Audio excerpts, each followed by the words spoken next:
Everyone in the courtroom thought I had lost my mind. My own lawyer looked at me with pity as I pushed the final settlement papers across the table. In one signature, I gave Julian the $14 million penthouse overlooking Central Park, the fleet of vintage Porsches, the offshore investment accounts, and even Cooper, our golden retriever. Julian didn't even try to hide his smirk. He leaned back, adjusted his $5,000 suit, and whispered, "I always knew you were weak. Elena, thanks for making this easy." I didn't cry. I didn't scream. I just pushed one last item toward him. It was a heavy, encrypted hardware drive and the deed to a small, defunct server farm in Nevada we'd bought back when we were first starting out. "I want you to keep the legacy data, Julian," I said, my voice trembling just enough to make him feel powerful. "It's the only thing left of the company we built from nothing. I can't bear to look at it." He snatched it up, laughing. To him, it was a trophy of my surrender. To me, it was the detonator. Our marriage had been a masterclass in deception. Julian was the face of Aegis FinTech, a revolutionary platform that supposedly used AI to predict market swings. He was the media darling, the visionary. I was the architect, the one who actually wrote the code while he spent our nights at networking events that usually involved expensive champagne and women half my age. A year ago, I found the back door. Julian hadn't just been cheating on me. He was cheating the system. He had built a shadow algorithm that skimmed fractions of a cent from every transaction, routing them into a ghost fund. It was brilliant, it was untraceable, and it was highly illegal. But there was a catch. Because we were married in a community property state, if I exposed him then, I was legally his partner in crime. I would go down with the ship. I had to stay quiet, play the role of the grieving, scorned wife, and wait for the divorce. During the proceedings, Julian was obsessed with cleaning his image. He wanted the money and the assets to prove he had won. He fought me for every fork and every painting. He thought he was stripping me bare. But that hardware drive I gifted him, it didn't just contain sentimental data. It contained the master keys to the ghost fund, hard-coded into the original server's BIOS. 6 months after the divorce, Julian was at the height of his power. He was preparing for a multi-billion-dollar IPO. The night before the launch, he did exactly what I knew his ego would force him to do. He tried to migrate the legacy data to his new servers to show the investors his humble beginnings. The moment that drive synced with his new corporate network, it triggered a silent phone-home protocol I'd written months prior. It didn't send the data to me. It sent a direct, unencrypted data dump to the Forensic Audit Division of the SEC and the IRS. By insisting he take the server and the data in the divorce settlement, Julian had legally certified that he was the sole owner and operator of those assets. He had signed documents, under oath, stating that I had no access or claim to that specific hardware. The fallout was a silent explosion. I was sitting in a quiet cafe in a city he's never visited when the news broke. Aegis FinTech wasn't just collapsing. It was being dismantled by federal agents. Because Julian had fought so hard to keep every penny of our fortune, he was the only one left holding the bag. The government seized the penthouse, the cars, and the accounts to pay for the billions in fines and restitution. He didn't just lose the money, he lost his freedom. A week later, I received a notification from a private investigator I'd hired. Julian's assets were being liquidated, and his new girlfriend had long since vanished. I went to the animal shelter where his seized property was being processed and walked out with Cooper. Julian thought he took everything I had, but I let him keep the only thing that could ruin him. I didn't lose the divorce. I paid a few $1,000,000 to watch the man who betrayed me walk himself straight into a cage, and honestly, it was the best deal I ever made. The discovery of Julian's betrayal didn't happen with a dramatic lipstick stain or a late-night text message. It happened in the cold blue light of a server room at 3 a.m. Julian always called me the engine room of the company. It was his way of sounding complimentary, while keeping me out of the boardroom. While he was out being the face of Aegis FinTech, I was the one maintaining the infrastructure. To the world, our software was a miracle of modern AI. But as I sat there running a routine stress test on our latest build, I noticed a tiny, recurring latency, a 3-millisecond delay that shouldn't have existed. I followed the lag. It led me deep into the kernel of the system, past the layers of code I had written, into a hidden partition I didn't recognize. Julian had hired a freelance coder, someone outside our company, to install a sub-layer beneath my work. It was a parasitic program. Every time a client made a trade, the system rounded up the transaction to the nearest cent. It was the oldest trick in the book, but on the scale of billions of transactions. It was generating nearly $150,000 a day, and it was all being funneled into a shell company registered in the Cayman Islands under a name. I'd never heard of Leda Holdings. That was the night the marriage died, but the performance began. I knew Julian. If I confronted him, he'd use his charm to gaslight me, or worse, his lawyers would find a way to pin the coding error on me. I needed to know who Leda was. I started digging into our personal finances, looking for any link to that shell company. I found it in the most cliché way possible. A recurring monthly payment for a high-end luxury apartment in the West Village. One rainy Tuesday, I parked across the street from that building. I watched as Julian's silver Porsche pulled up. He stepped out, but he wasn't alone. He was laughing with a woman who looked like a younger, more polished version of me.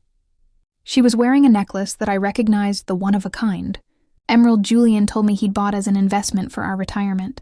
I didn't storm out of the car. I didn't take a photo. I just sat there, gripped by a terrifying clarity. If I divorced him now, our joint tax returns would be audited. Because I was the CTO, the government would assume I built the skimming tool. I would be the technical architect of a multi-million-dollar fraud. Julian would claim he was just the clueless CEO and let me take the fall while he sailed away on a yacht bought with stolen cents. I realized then that I couldn't just leave him. I had to hand him the knife and wait for him to trip on it. I spent the next 4 months being the perfect, oblivious wife. I complained about being tired. I told him I was losing my edge with the coding. I made him believe I was burnt out and dependent on him. The more I acted weak, the more arrogant he became. He stopped being careful. He started moving larger sums of money. He even started bringing Leda, whose real name was Sarah, to company events, introducing her as a consultant. The final straw came when I found a folder on his desk titled Asset Dissolution. He wasn't just cheating. He was planning to divorce me. He was waiting for the IPO to hit so he could dump me with a standard settlement before the real money came in. He thought he was 3 steps ahead. He didn't realize I had already rewritten the legacy server code. I didn't delete his stolen money. I simply wrapped it in a digital gift box that only he had the key to open. I went home that night, cooked him his favorite dinner, and smiled when he told me he had to work late again. I wasn't a wife anymore. I was a ghost in his machine, waiting for the right moment to haunt him. The divorce negotiations took place in a boardroom that felt more like a battlefield. Julian arrived with a phalanx of 3 senior partners from the city's most aggressive law firm. I arrived with a single quiet attorney and a look of practiced exhaustion. Julian wanted to humiliate me. He didn't just want the money. He wanted the win. "Let's be realistic, Elena," his lead lawyer said, sliding a 50-page document across the mahogany table. Julian provided the vision. He provided the capital. You were an employee with a marriage certificate. We're offering a $2 million lump sum, and you walk away from the house, the shares, and the IP. I looked at Julian. He was scrolling on his phone, not even deigning to look at me. "I want the dog," I said softly. Julian finally looked up, a cruel smile spreading across his face. "Cooper? No, he's a purebred. He fits the brand image for the new house. You can buy a new one with your $2 million. I felt the bait take hold. I needed him to think I was desperate for things he could take away. I spent the next 3 hours fighting for the house, begging for the alimony, and crying over the art collection. I let him shot down every single request. I let him strip me of everything until, on paper, I had nothing left but my personal clothing and a modest savings account from before we met.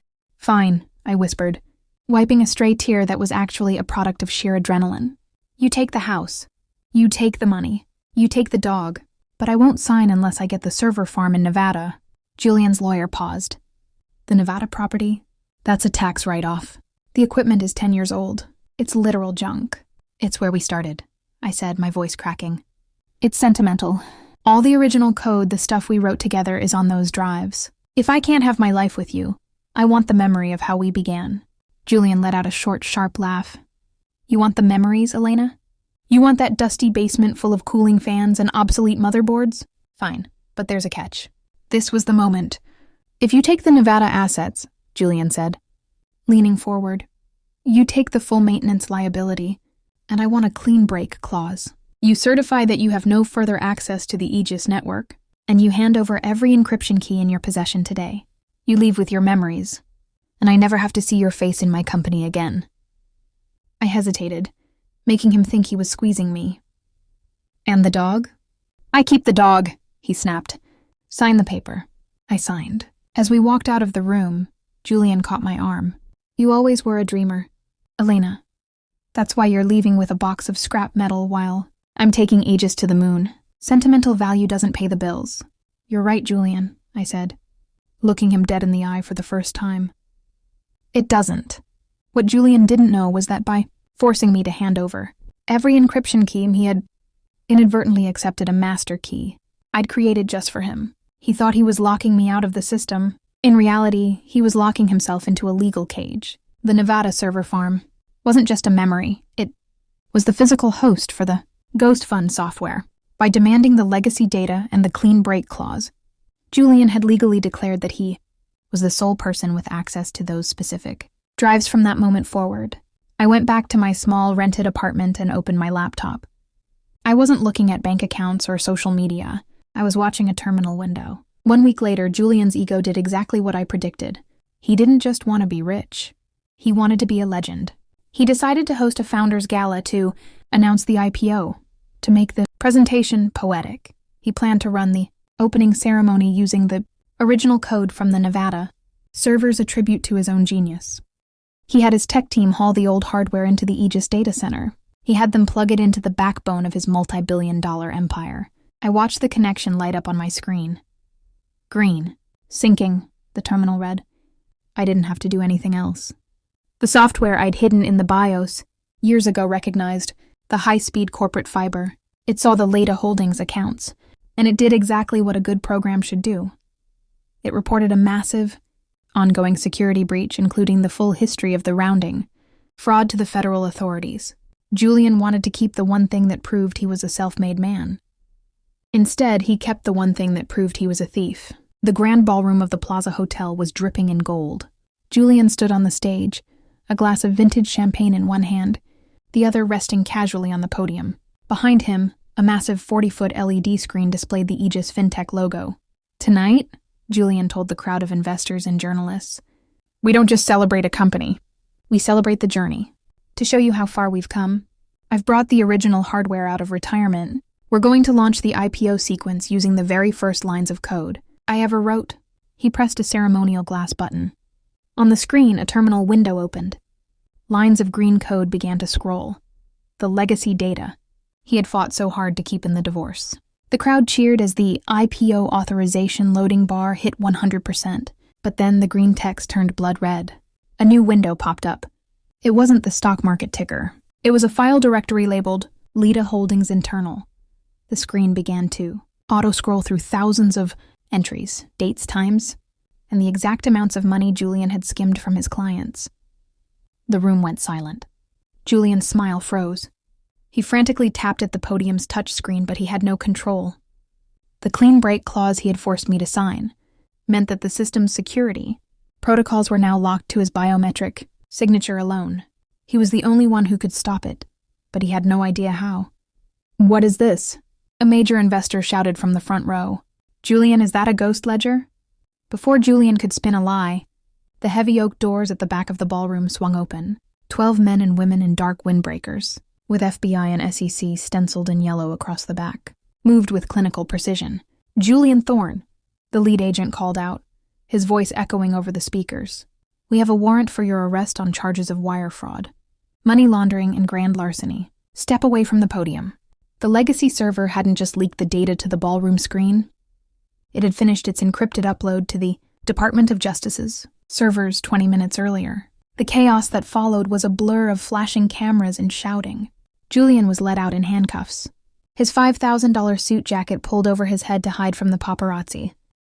Emily, his consultant, was already being questioned in a side room, her emerald necklace glinting under the harsh, fluorescent lights of the hotel lobby. I watched it all from a burner phone while sitting on a park bench 3 blocks away. 2 weeks later, the Aegis empire was a smoking ruin. Because Julian had claimed 100% of the assets in the divorce, the government seized 100% of the assets. The penthouse was boarded up. The Porsches were towed to a government impound lot. Since I had lost everything in the divorce, I was legally considered a victim of his financial abuse rather than a co-conspirator. My $2 million settlement was the only money that government couldn't touch, it was clean because Julian had signed it over before the fraud was officially discovered. I drove out to the city animal shelter on a Tuesday afternoon. The staff led me to a kennel at the very end of the hall. Cooper was sitting there looking confused and tired. When he saw me, his tail hit the concrete floor like a drumbeat. "Let's go home, buddy," I whispered. Julian is currently serving a 15-year sentence in a federal facility. He still sends letters to my lawyer blaming me, calling me a snake, and demanding I tell him how I did it. I never reply. He took the house, the money, and the dog. He thought he won because he held the prize. He never realized that in the end, the prize was the evidence. I'm living in a quiet house by the coast now. No glass walls, no Aegis logos, and no shadow algorithms. Just me, a very happy golden retriever, and the peace of mind that comes with knowing that sometimes the most powerful thing you can give someone is exactly what they asked for.